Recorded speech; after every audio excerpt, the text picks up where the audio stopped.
ரொம்ப அழகா இருக்கு. எனக்கு குறித்ததை அவர் நிறைவேற்றுவார். இன்னும் அநேக திட்டங்கள் எனக்கு உண்டு. யார் இது சொல்ல முடியும்? இன்றைக்கு நாம் நம்ம குடும்பம் ரொம்ப கஷ்டத்தில் இருக்குது. அடுத்த மாதம் என்ன பண்ண போகிறேன்னு தெரியல.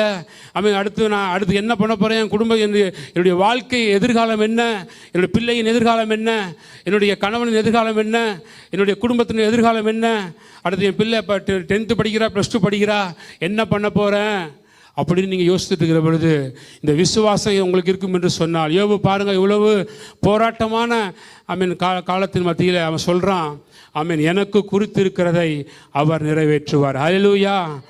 உங்களுக்கு குறித்திருக்கிறதை கர்த்தர் நிறைவேற்றுவார். தமிழ் ஆமீன் சொல்கிறீங்க? அதை 42வது அதிகாரத்தில் அவர் சொல்கிறாரு, 2வது வசனம், தேவரீர் நீ சகலத்தையும் செய்ய வல்லவர், நீர் செய்ய நினைத்தது ஒருபோதும் தடைபடாது. என்னோடு சேர்ந்து